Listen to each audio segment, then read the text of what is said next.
Alors, bonsoir tout le monde. Bienvenue à cette assemblée de consultation publique pour des demandes de PPC-moi. Alors, avec moi, Mme Josée Banville, directrice de l'urbanisme et de l'aménagement du territoire. Alors, je vous cède la parole, Mme Banville. Donc, ce soir, nous avons d'abord un projet particulier de construction de modification d'occupation d'un immeuble pour une propriété située au 2248 avenue Larivière, dans le quartier de McWaters. Donc, ça touche le lot 5 28 584 au cadastre du Québec.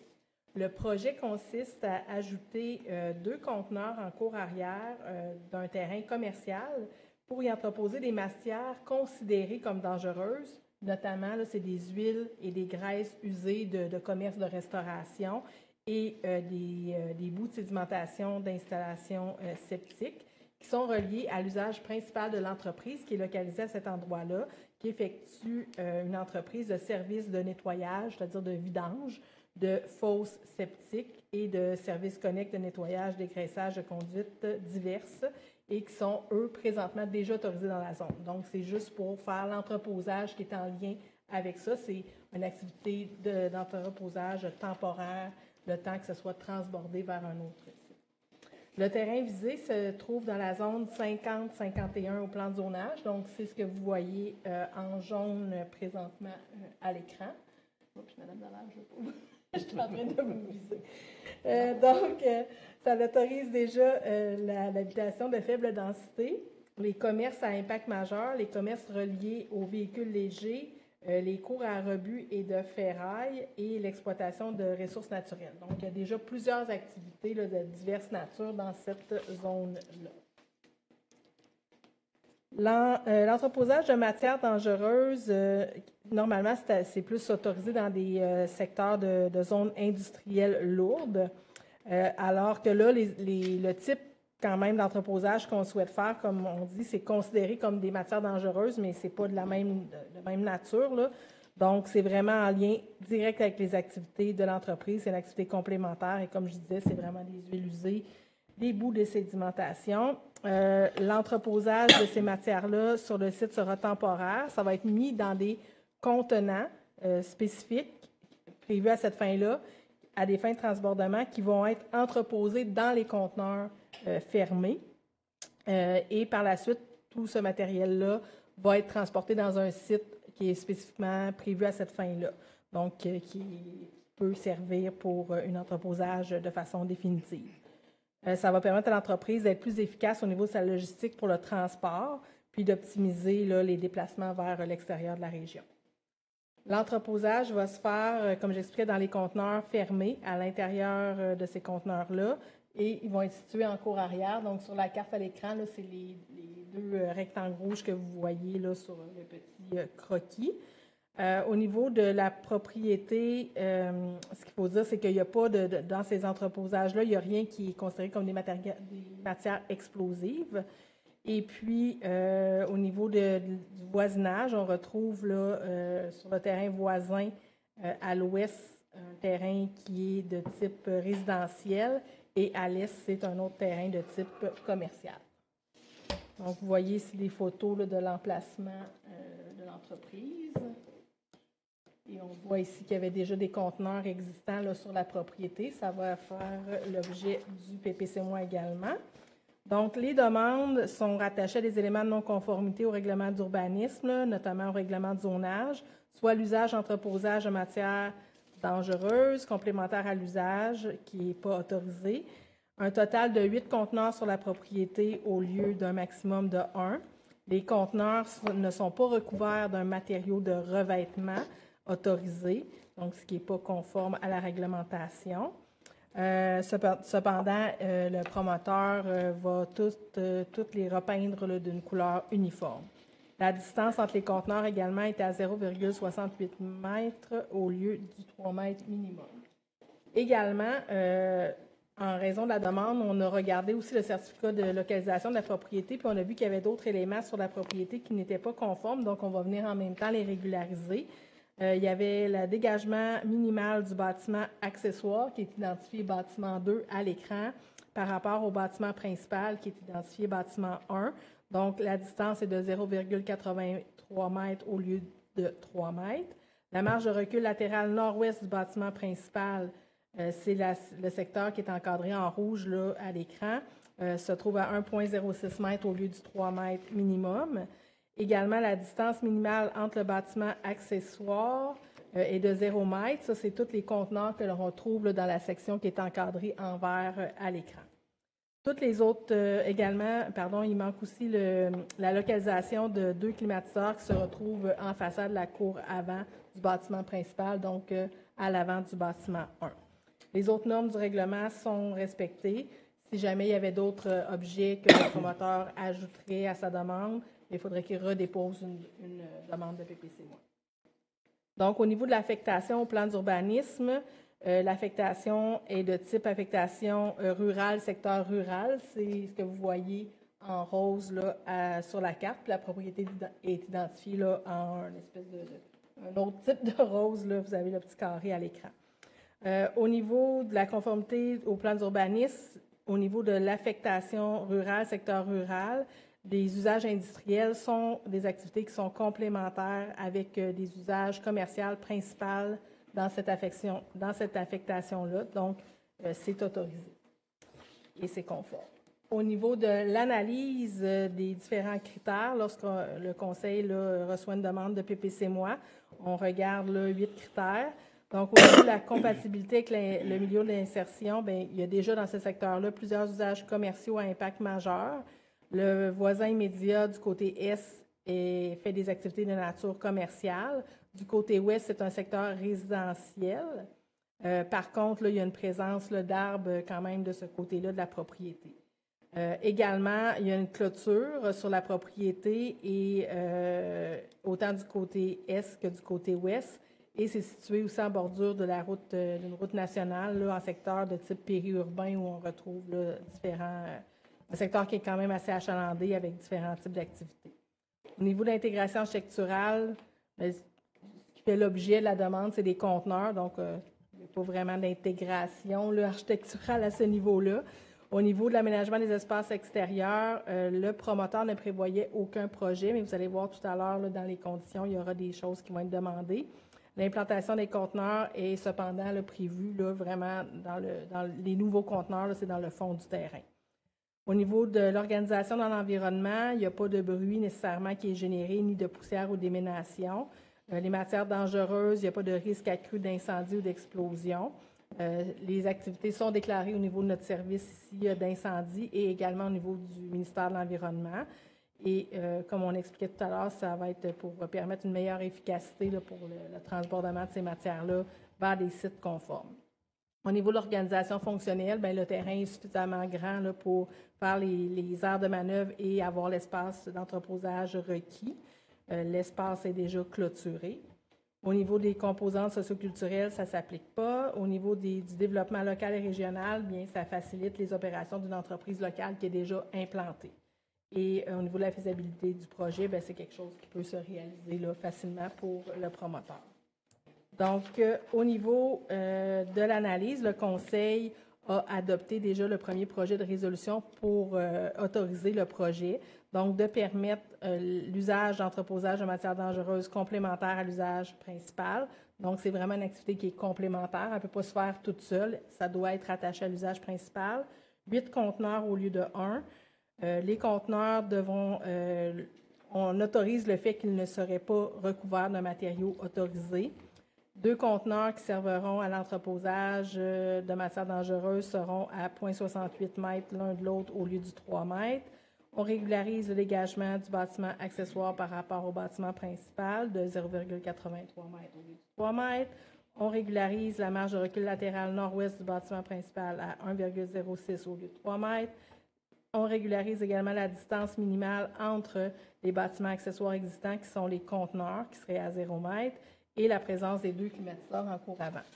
Au niveau des conditions que le Conseil souhaite assujettir cette autorisation, donc les conteneurs qui sont non recouverts de matériaux devront être peints d'une couleur uniforme, donc ça fera vraiment une partie d'une considération, d'une condition de l'autorisation. La construction également d'une clôture opaque C'est-à-dire que là, présentement, la clôture, elle est ajourée. Donc, la clôture devrait être opaque d'une hauteur de 1,83 m autour de l'aire d'entreposage pour la partie qui se trouve en cour avant et une partie de la cour latérale. Donc, sur les 40 premiers mètres là, en cour latérale du côté est, la clôture devra être opaque et la partie qui se trouve être parallèle à la route 117 également.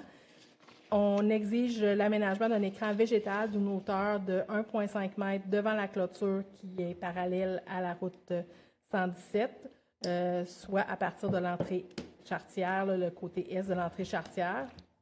Et on va demander également le démantèlement des abris qui se trouvaient entre chacun des conteneurs. Tout à l'heure, entre chaque conteneur, il y avait comme une petite section qui était mise pour faire une guise d'abri. Donc, il va falloir les retirer pour que ce soit plus espacé. Donc, au niveau du calendrier d'adoption, le premier projet a été déposé le 13 janvier 2025. Par la suite, il y a eu l'avis public dans les journaux pour la présente consultation et également le tout a été affiché sur le site de la propriété. Aujourd'hui, c'est l'Assemblée publique de consultation. Le Conseil pourrait adopter le second projet ce soir. Si le calendrier se poursuit, il y aurait le 5 mars un avis public pour les personnes habiles à voter puisque le projet contient les dispositions susceptibles d'approbation référendaire. Et le 24 mars aurait lieu l'adoption finale de la résolution pour le projet. Et le 2 mai serait l'entrée en vigueur du PPC-MOI. Alors, est-ce qu'il y a des commentaires? Sinon, beaucoup d'éléments. Il y a beaucoup d'éléments. Merci, Mme Banville. Donc, sinon, on y va avec la deuxième assemblée de consultation publique. On est correct dans le temps? Oui. Donc, le second PPC-MOI concerne un immeuble situé... Oups, je n'ai pas la bonne présentation. Donc, le temps que ça s'affiche, en fait, c'est le programme particulier de construction, modification et d'occupation d'un immeuble pour le 469 à 473 de la rue Saint-Sauveur. Oui, on est là. Donc, la propriété se trouve sur le lot 2 808 798 au cadastre du Québec. Le projet, en fait, c'est pour régulariser quelque chose qui est existant. Donc, c'est la présence de 3 logements dans un bâtiment résidentiel dans la zone où, normalement, on permet seulement un maximum de 2 logements par bâtiment. Une analyse réglementaire a été faite, puis on a constaté qu'il n'y avait pas de droit acquis, malgré le fait que le bâtiment soit là depuis les années 80. Donc, la zone où se trouve la propriété, c'est la zone 2082 au plan de zonage. Donc, on permet les bâtiments de faible densité d'habitation, mais c'est limité de 1 à 2 logements. Donc, on dépasse le nombre maximum. Au niveau des photos de la propriété, fait qu'on voit que le terrain là, se trouve sur un lot de coins avec quand même une certaine présence là, de verdure. Donc, ça, c'est les photos soumises par le propriétaire, puis on voit l'accès au logement là, du sous-sol. Il y a une petite annexe pour y accéder. Au niveau des éléments de non-conformité, c'est vraiment le fait que l'on va tomber dans une résidence de moyenne densité d'occupation de 3 logements. Les autres dispositions du règlement sont conformes. Au niveau de l'affectation au plan d'urbanisme, le terrain est situé à l'intérieur d'une affectation urbaine, milieu de vie, secteur central. Donc, c'est ce qu'on voit en orangé saumon là, sur la carte.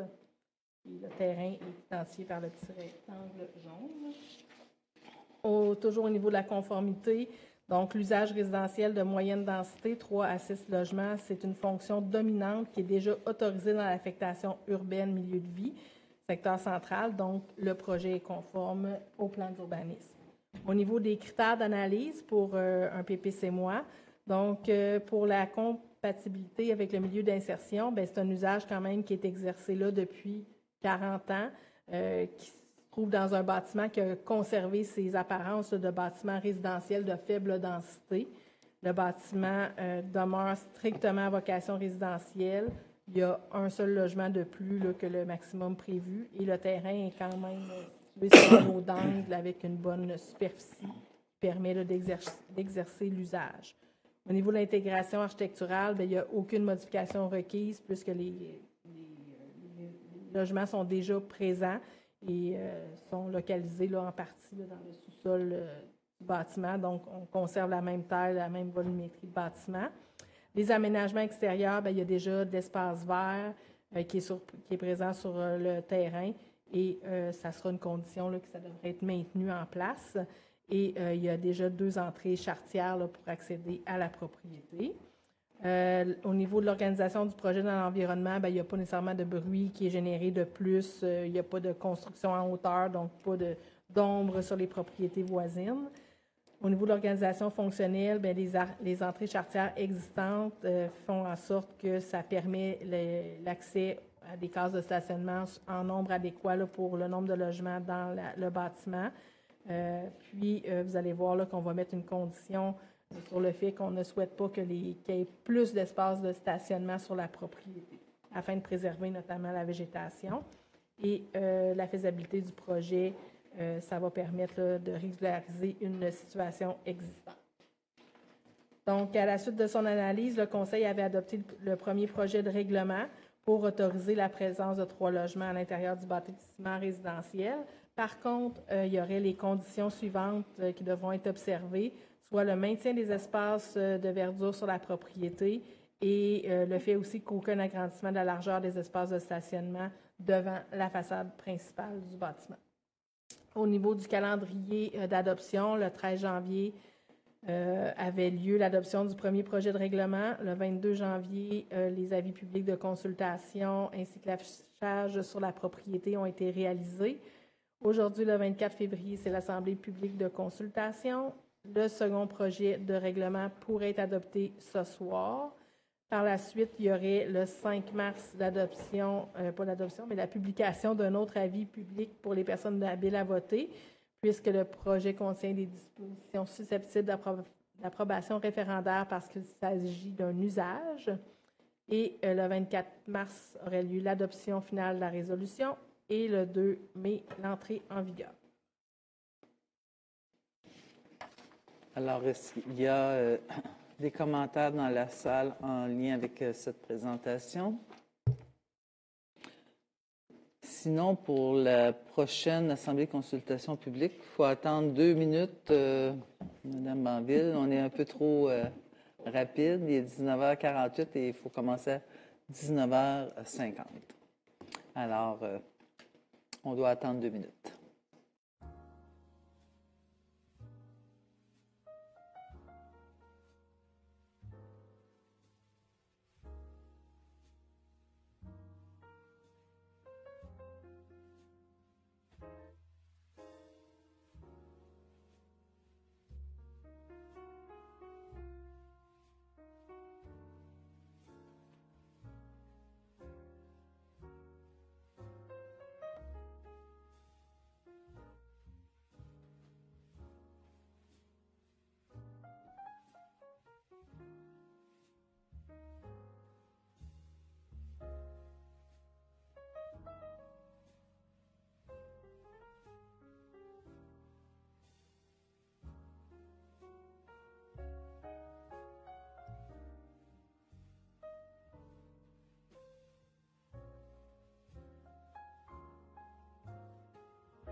Alors, nous voilà de retour avec la 3e Assemblée de consultation publique, Mme Banville. Donc, encore une fois, un PPC-, un projet particulier de construction, de modification ou d'occupation d'un immeuble pour une propriété située au 2100 de la rue Saguenay, dans le quartier de Noranda-Nord. Donc, la propriété, le 2100 rue Saguenay, se trouve également à côté de cette propriété-là un terrain vacant, du côté ouest. Donc, la totalité de la propriété qui est concernée par le PPC-MOI vise les lots 3 963 691, 4 657 345, 3 963 694 et finalement le lot 3 963 695 au cadastre du Québec.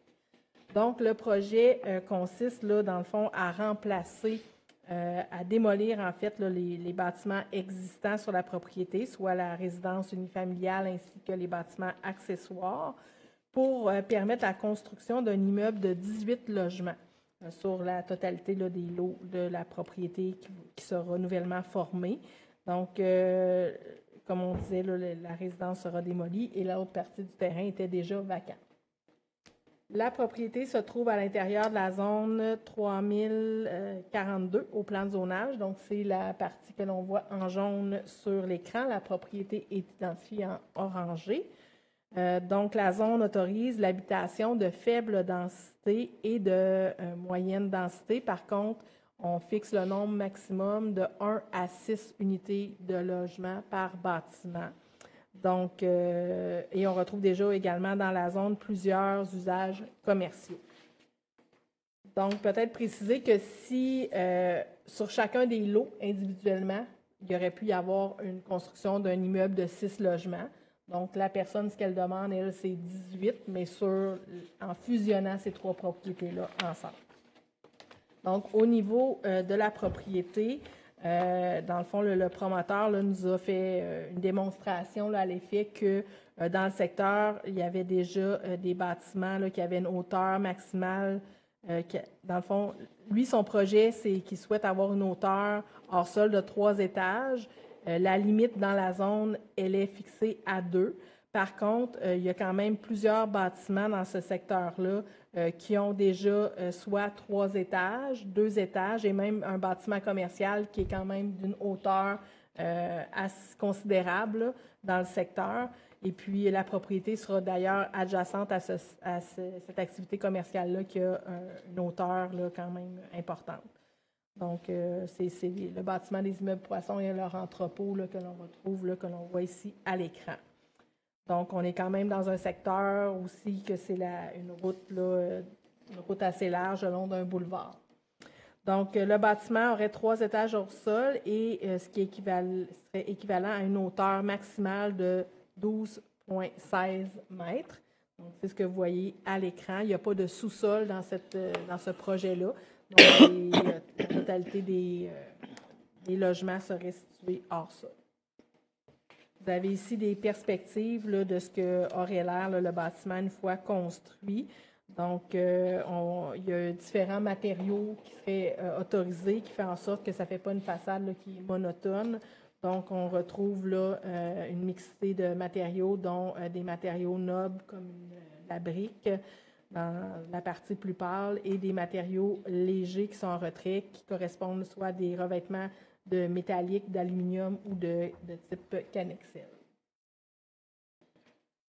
Au niveau de l'accès à la propriété, il y a une seule entrée charretière qui va permettre d'accéder aux cases de stationnement qui seront tous localisées en cour arrière, ce qui permettra là, d'avoir de la verdure en façade du bâtiment et d'avoir de l'espace suffisant pour faire de la plantation d'arbres. Et puis, au niveau du nombre de stationnements, bien, on respecte là, la réglementation municipale.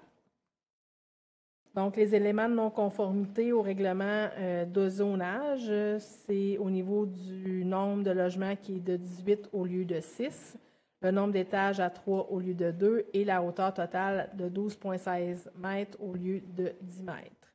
Les autres normes du règlement sont respectées.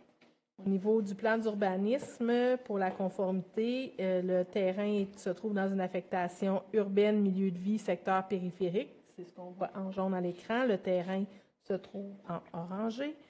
Et au niveau de la grille pour les affectations et les usages, on voit que dans le secteur périphérique, Au niveau des usages résidentiels, les affectations sont compatibles pour la faible, la moyenne et de la haute densité. Donc, le projet est conforme.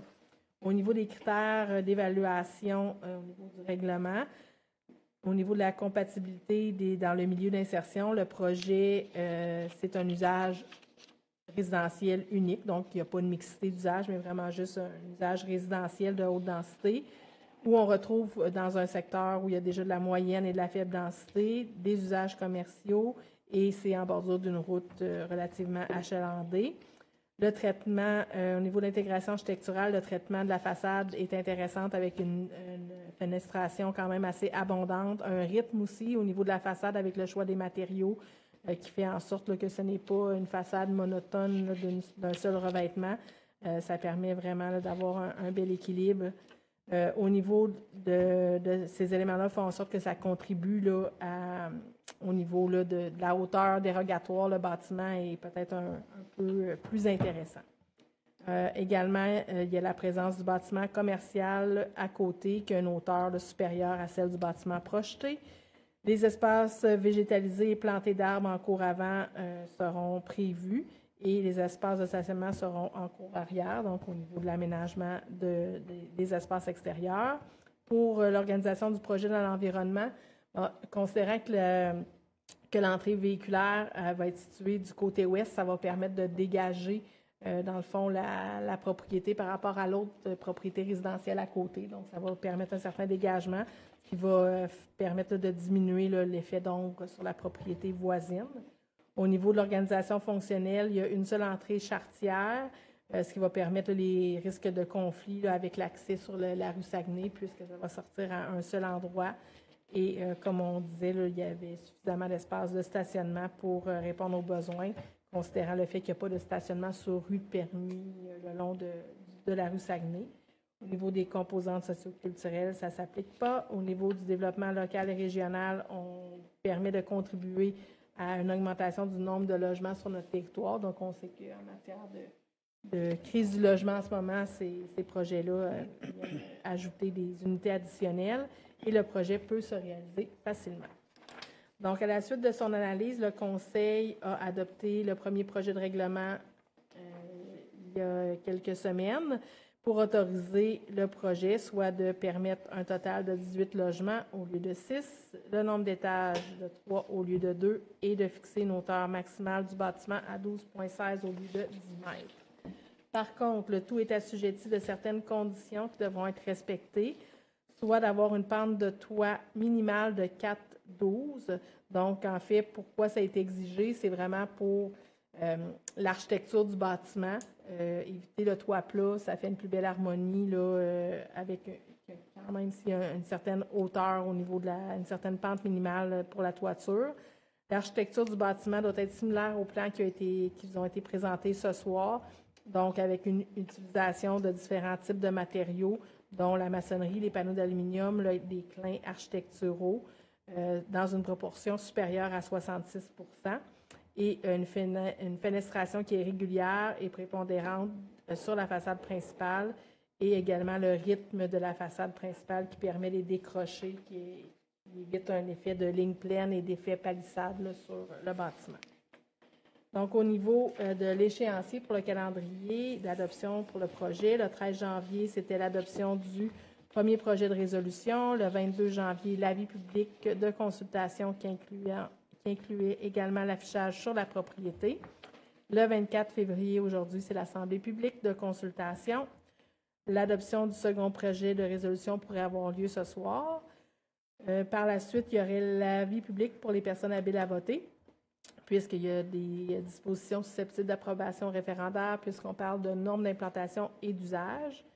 Et si le tout chemine selon le calendrier normal, le 24 mars serait l'adoption finale de la résolution pour une entrée en vigueur du PPC-MOI le 2 mai 2025. Alors, merci beaucoup, Mme Banville. Est-ce qu'il y a des commentaires en lien avec cette présentation? Sinon, bien, merci beaucoup. Ça met fin, on est vraiment dans le temps, 20 heures pile. Ça met fin aux assemblées de consultation. Alors, merci beaucoup.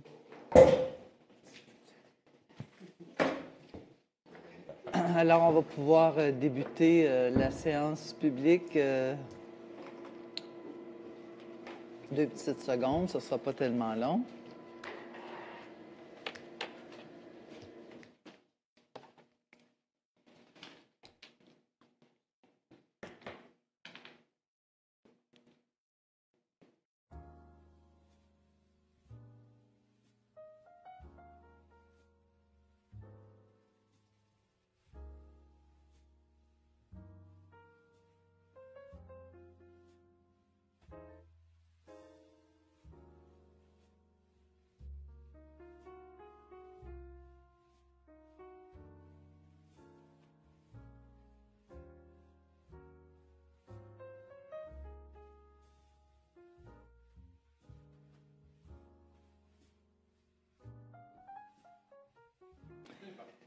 Alors, rebonsoir.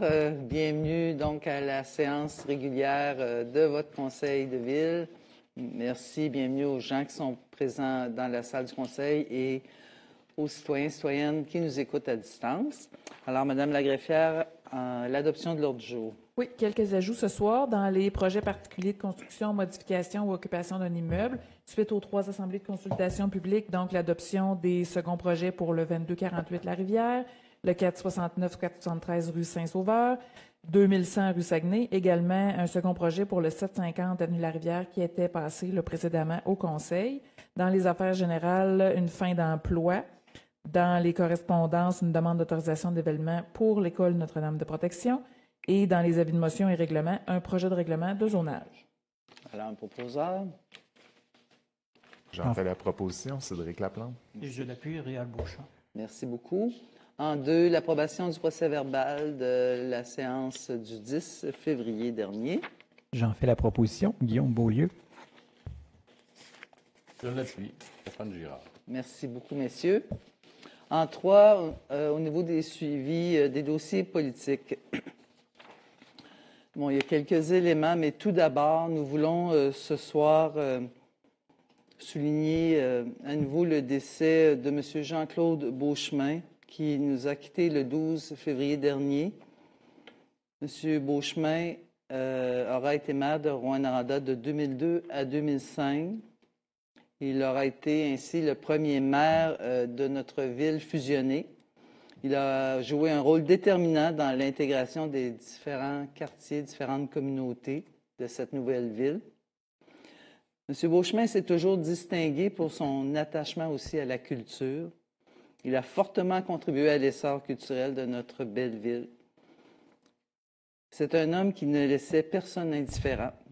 C'est un visionnaire, un passionné et un fier nationaliste. Son franc-parler et sa détermination ont marqué notre histoire. Il avait un amour inconditionnel pour sa ville. Il disait souvent qu'on vivait dans un endroit merveilleux. Nous voulons ce soir adresser nos sincères condoléances à toute la famille, aux amis. Et aussi jeudi, le 27 février, jour des funérailles, les drapeaux de la ville seront en berne. Alors, je vous invite à un moment de silence en mémoire de M. Jean-Claude Beauchemin.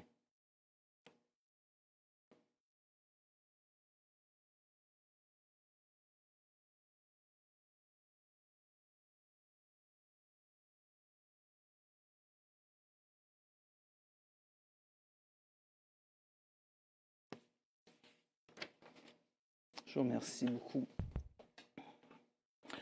Dans un autre ordre d'idées, rapidement, en lien avec les coupes forestières, donc lors de la dernière séance du Conseil, des citoyens sont venus s'adresser au Conseil pour demander notre appui dans une démarche auprès du ministère des Ressources naturelles et des Forêts. Les citoyens ont demandé au ministère de suspendre les travaux d'aménagement forestier dans la zone d'agrandissement proposée de la réserve de biodiversité au Passatica, afin d'être en cohérence avec la démarche de consultation pour des aires protégées du ministère de l'Environnement. Nous nous étions engagés, lors de cette séance, à rencontrer le ministère des Ressources naturelles et des Forêts, ce que nous avons fait la semaine dernière, avec aussi la présence de quelqu'un du ministère de l'Environnement. Nous avons porté la demande des citoyens et réitéré l'importance de ce précieux secteur qui constitue une des rares forêts anciennes de notre territoire. Bien que le ministère s'est montré ouvert à tenir une rencontre avec les signataires afin de mieux expliquer la question d'un moratoire, clarifier la démarche et expliquer les étapes à venir, on nous a dit qu'un moratoire était difficilement réalisable. J'ai avisé que la Ville continuerait de faire des démarches politiques de notre côté. Mais ce soir, le Conseil a décidé de donner une résolution d'appui, mais en fait, on va la faire à la séance du 10 mars. C'est bien ça, Mme la greffière? Donc, on va revenir avec ça, mais une résolution d'appui à la demande des citoyens pour montrer qu'on les supporte dans la démarche.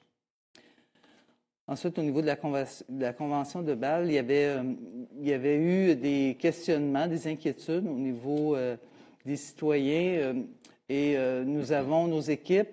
Personnellement, j'ai pu croiser le ministre Stéphane Guilbeault, mais nos équipes ont aussi discuté avec les membres de son cabinet. Et ils nous ont rassurés quant à leur intention de ratifier l'amendement sur l'importation de matériel électronique dangereux, mais qu'ils devaient revoir le règlement en fonction des commentaires reçus lors d'une première consultation. Et la Ville de Rouyn-Noranda sera invitée à participer à la deuxième ronde de consultation qui aura lieu dans les prochaines semaines. Nous devrons donc voir si la proposition du ministère répond aux attentes en matière d'encadrement de l'importance du matériel électronique pour s'assurer de la bonne qualité de l'air de notre ville. Alors, on suit ça de très près et on va participer aux consultations. Maintenant, pour ce qui est des nouvelles des derniers jours au niveau du programme de biosurveillance de la fonderie. Donc, la semaine dernière, la fonderie a annoncé le lancement d'un programme de biosurveillance. C'est une étude que la fonderie voulait faire depuis longtemps. De notre côté, nous avions déjà mentionné à plusieurs reprises que cette étude devrait être réalisée par les autorités publiques de santé pour assurer la transparence, l'indépendance du processus. La fonderie a choisi d'aller de l'avant avec son programme. C'est une décision qui leur appartient. Cela dit, pour la Ville, cette démarche et les résultats qui en découleront ne changeront en rien notre position, c'est-à-dire que nous continuons de demander que la fonderie mette tous les efforts pour atteindre les normes pour tous les métaux. C'est la meilleure façon pour nous de réellement améliorer la qualité de l'air, la santé de nos citoyens et citoyennes. Alors, ça fait le tour des dossiers politiques. Nous en sommes à la demande des citoyens. Si vous êtes présents dans la salle et vous souhaitez vous adresser au Conseil, bien, je vous invite à vous avancer et à venir au micro, vous nommer votre adresse si vous avez une demande à formuler.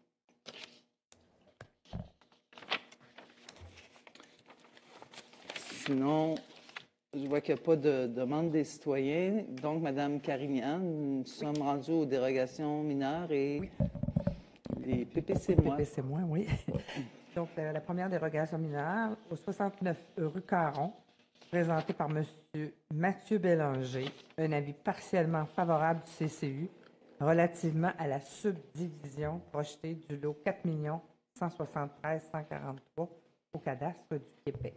Et j'en fais la proposition. Est-ce qu'il y a des commentaires dans la salle en lien avec cette demande de dérogation mineure? Je vois l'appui. D'accord. Sébastien Côté.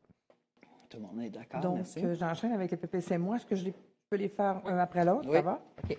Donc, le premier projet particulier de construction, modification ou occupation d'un immeuble, adoption du premier projet de résolution afin de construire un bâtiment de 3 étages comprenant des espaces commerciaux et logements pour la propriété située au 2961 de la rue Saguenay. Le deuxième PPC-moi, adoption du premier projet de résolution concernant l'implantation d'une usine de fabrication de blocs d'argile sur le lot 4 644 801 au cadastre du Québec. Adoption du premier projet de résolution concernant l'implantation d'un terrain de airsoft sur le lot 4 644 995 au cadastre du Québec, c'est-à-dire sur le boulevard Rideau, quartier Relais.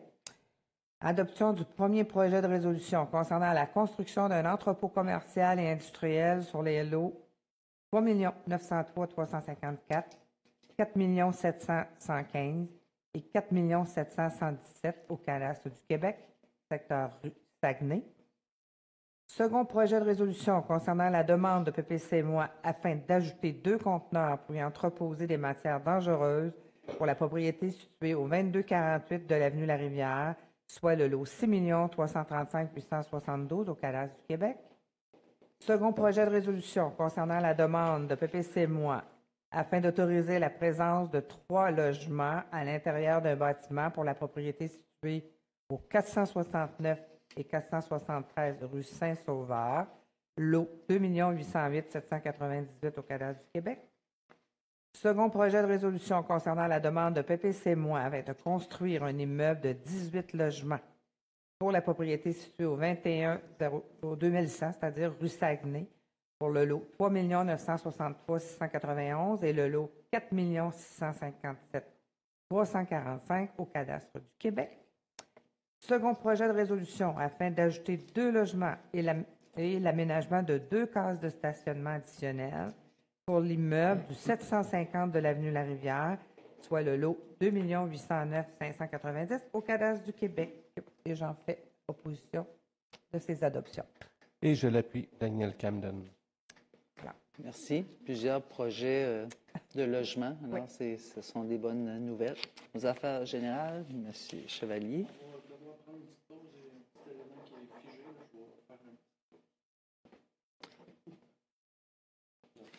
Ah, on m'avise qu'on doit prendre une pause, c'est ça? D'accord.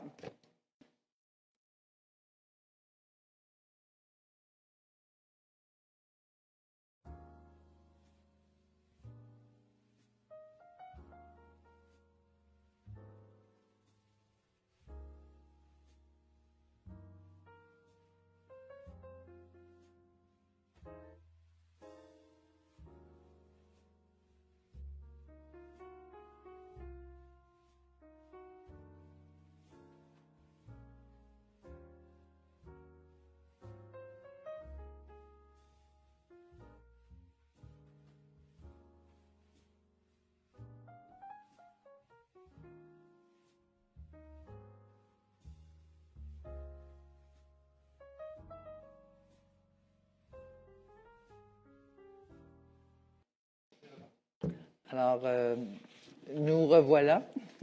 Alors, on poursuit prise 2 avec les affaires générales. Monsieur Chevalier. Oui, c'est parti, Mme Dallaire. Donc, la liste du personnel engagé, cette semaine, on parle de 6 ressources, essentiellement des réservistes et temps partiel, du côté de l'équipe sport et loisirs, au niveau de la surveillance, moniteur.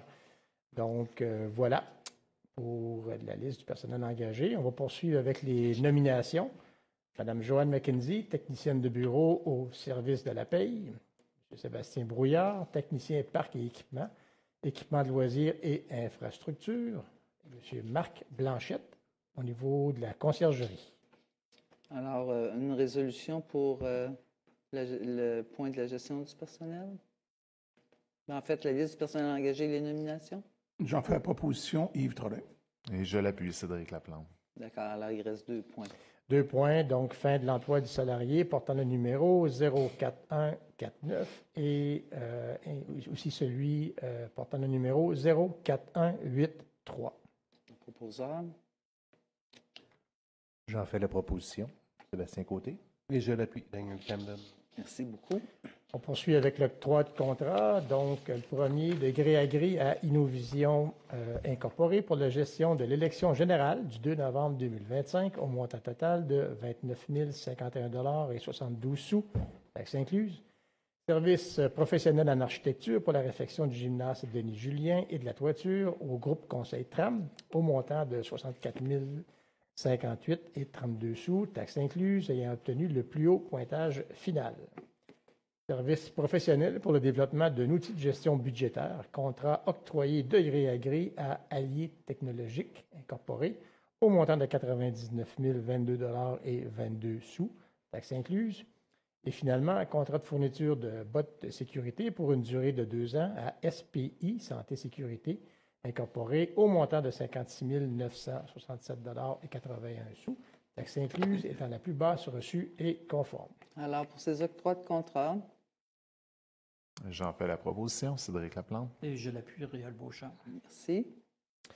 Vente de terrain, donc protocole d'échange de terrain du lot 4 171 824 contre une parcelle du lot 4 171 823 aux fins de construction d'immeubles résidentiels au coin dans le secteur des rues Bertrand et de la Montagne, quartier des Vins. J'en fais la proposition, Guillaume Beaulieu. Je l'appuie, Stéphane Girard. Merci. Et finalement, autorisation de signature de l'entente relative à l'application de la politique d'intégration des arts, à l'architecture et à l'environnement des bâtiments et des sites gouvernementaux et publics concernant le centre aquatique. J'en fais la proposition, Réal Beauchamp. Et je l'appuie, Louis Dallaire. Merci beaucoup, M. Chevalier. Pour les sujets des membres du Conseil, M. Côté. Oui, j'aimerais prendre 2 minutes pour féliciter les membres du comité organisateur de la fête d'hiver qui avait lieu ce week-end, le 22 et 23 février. Honnêtement, on a parlé d'environ 10 000 personnes qui se seraient déplacées pour le site. Et si vous y êtes allés, en tout cas, les conseillers, on est allés faire un tour, de voir des familles, des sourires, autant de jeunes enfants s'amuser à glisser, le lancer de la bûche, j'ai vu la glissade en tube, le snowpark. Donc, merci à tout le comité organisateur et merci aussi aux employés de la ville qui ont participé pour ce site qui était vraiment... Et en plus, on a eu une météo très favorable. Donc, félicitations à toute l'organisation. C'était vraiment plaisant. Oui, on se joint à vous. Un site, un beau site extraordinaire, puis une température extraordinaire. Alors, vraiment, de beaux moments. Merci beaucoup, M. Côté. Nous sommes au niveau de la correspondance, donc dans les demandes d'autorisation d'événements. Il y a le groupe Poirier qui souhaite tenir le salon du véhicule d'occasion du 15 au 20 avril 2025 à l'intérieur et dans le stationnement de l'aréna Jacques-Lapérière. Donc, ça nous prend une résolution. Puis, on comprend que toutes les mesures de sécurité nécessaires seront mises en place pour l'événement. On fait la proposition, Stéphane Girard. Et je l'appuie, Cédric Laplante. Merci beaucoup. Puis, M. Beauchamp. Oui, donc, une demande d'autorisation soit accordée à l'École Notre-Dame de protection pour la tenue de leur carnaval d'hiver qui aura lieu le 27, soit ce jeudi. Donc, que cette occasion soit autorisée également d'accorder une fermeture temporaire de la 5e rue entre le 82 avenue Murdoch et la rue Frédéric-Hébert, et puis que toutes les mesures de sécurité nécessaires et applicables à ce genre d'événement soient prises, en conformité avec la direction émise des directeurs de la sécurité publique et évidemment de la Sûreté du Québec. J'en fais la proposition, évidemment. Et je l'appuie, Daniel Camden. On va leur souhaiter aussi du beau temps. Oui. Au niveau des affaires politiques, dans les dons et subventions 2025, donc une contribution financière à la fondation du Cégep pour un montant de 2 500 pour le souper, l'événement annuel du souper du homard, donc un proposeur. J'en fais la proposition, Daniel Camden. Je l'appuie, Yves Drolet. Merci. Monsieur Drolette, pour le point 9.2. Oui, donc c'est un projet pour autoriser le versement des montants concernant, en lien avec le programme de soutien aux associations de riverains pour l'année 2025. Alors, il y a 2 projets, donc l'Association de riverains du lac Fortune, afin de la modernisation de la station de lavage et de bateau dans le fil pour un montant de 2 500 $, et l'Association des riverains du lac Ollier, caractérisation physio-chimique et environnementale des eaux du lac Ollier et impact possible sur la biodiversité pour un montant de 5 000 $. C'est bien de voir les associations de riverains là, de se regrouper afin de trouver des solutions à des problématiques environnementales qu'ils vivent. Bravo. Vous en faites la proposition. Oui, on fait la proposition. Un appuyeur. Je l'appuie, Stéphane Girard. J'ai regardé M. Laplante et M. Girard. Il faut être assez vite. Il va en avoir d'autres. Il reste de l'argent dans l'enveloppe. Alors, Mme Carignan, pour les points suivants. Oui. Donc, j'y vais. La première demande, c'est que dans le cadre du programme de soutien au projet de rapprochement interculturel, et suite également à l'analyse du comité d'évaluation des projets par notre comité des nouveaux arrivants, que soit octroyée une aide de 3 000 $ à la mosaïque interculturelle pour la réalisation du projet la Journée internationale des droits des femmes. Les objectifs de l'événement sont de sensibiliser aux inégalités, promouvoir le droit fondamentaux des femmes, valoriser les contributions des femmes, encourager l'action collective, promouvoir l'égalité des sexes et soutenir les femmes marginalisées. Et j'en fais la proposition. Et je l'appuie, Guillaume Beaulieu. Merci beaucoup.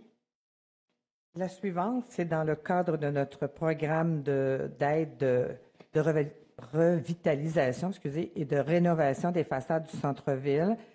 Après l'analyse par le CCU, que la demande répondait au projet, qu'un montant de 20 000 soit viré, soit octroyé à Matelas de Rêve, au 106 de la rue principale, pour rénover ses façades.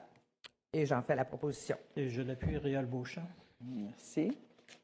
Et le suivant, c'est une demande d'aide financière au ministère de l'Immigration, de Francisation et de l'Intégration dans le cadre du programme d'appui aux collectivités afin de nous permettre de poursuivre notre travail avec notre comité des nouveaux arrivants pour demeurer une ville accueillante, inclusive et à développer aussi un établissement durable.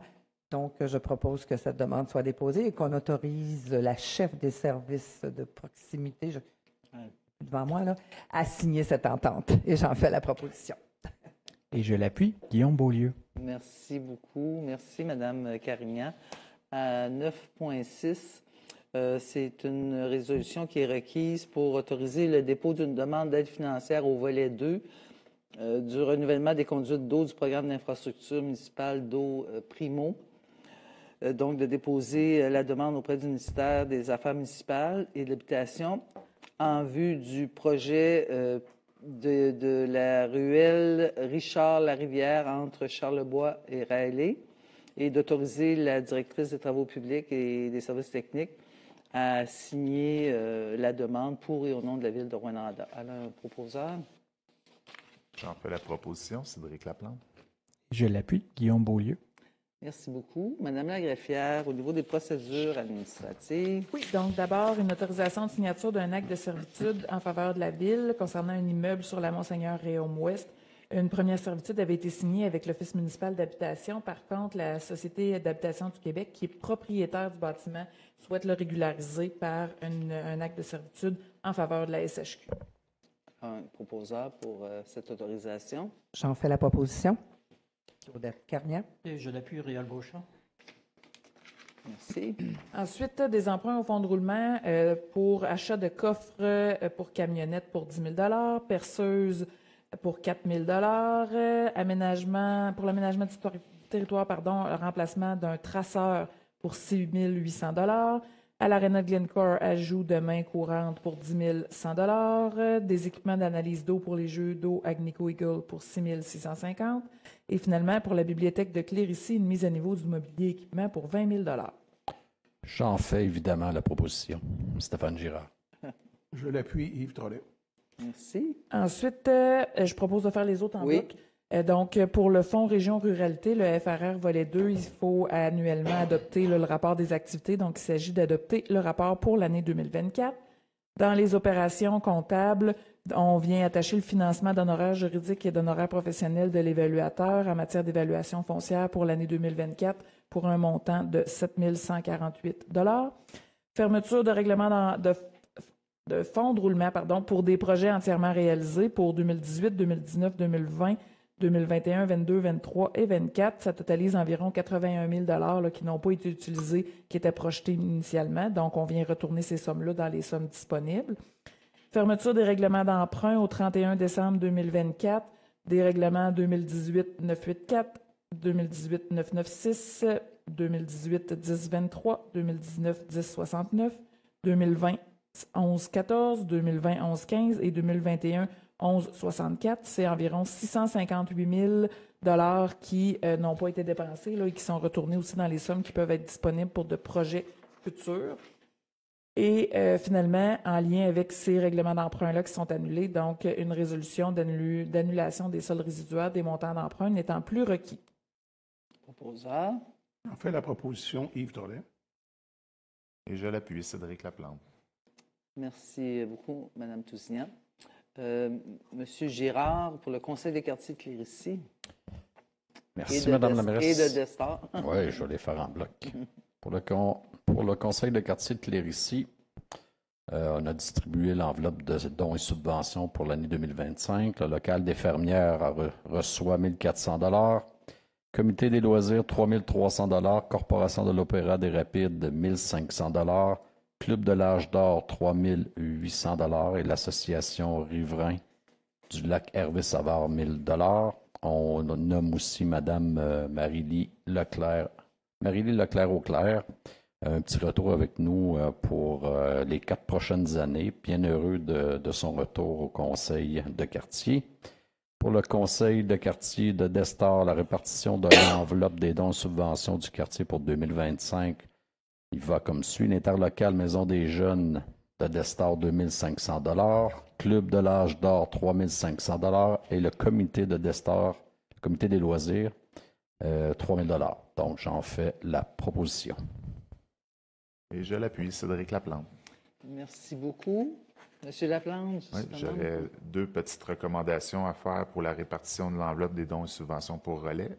Au Club de l'Âge d'Or, les pensées de relais pour un montant de 6 850, ainsi que le comité des loisirs de relais à 4 150 $. J'en fais la proposition. Et je l'appuie, Guillaume Beaulieu. merci beaucoup. En 12, l'approbation des comptes qui totalisent ce soir un montant de 8 132 254 $ et 59 sous selon la liste déposée. J'en fais la proposition à la scène près, Guillaume Beaulieu. Je l'appuie, Yves Trollet. C'est précis, hein? L'avis de motion, Madame. Oui, donc un avis de motion ce soir, un règlement qui va modifier le règlement de zonage 2015-844 pour agrandir les limites de la zone 30-74 vers l'ouest et le sud à même une partie de la zone 30-64 afin de permettre les classes d'usage d'habitation de moyenne et de haute densité, soit 4 à 8 logements, dans le secteur de la rue Bertrand, dans le quartier des Vins. Ensuite, agrandir les limites de la zone 30-64 vers le sud, à même une partie de la zone 30-76 dans le secteur de la rue de la Montagne, toujours dans le quartier des Vins. Et finalement, modifier la grille des spécifications de la zone 30-64 afin d'augmenter le nombre maximum de logements autorisés par bâtiment à 3, ainsi que permettre pour la classe d'usage d'habitation de faible densité les bâtiments à structure jumelée et à structure contiguë. Pour l'avis de motion. J'en fais la proposition. Claudette Carnier. Merci. Et à la suite de cet avis de motion, il s'agit d'adopter un projet de règlement. Et je l'adopte. Et je Je propose. Et moi, et je l'appuie, j'adopte en plus, Guillaume Beaulieu. C'est bon. Alors, c'est adopté. Clairement, c'est adopté. C'est vraiment adopté. Alors, merci. Est-ce qu'il y a des questions des journalistes, de monsieur journaliste ou pas? OK. Sinon, bien, c'est la levée de la séance. J'en fais la proposition. Claudette Carnier. Et je l'appuie, Cédric Laplante. Merci beaucoup. Merci beaucoup aux gens à la maison, aux gens présents. Bonne soirée. Bonne fin de soirée.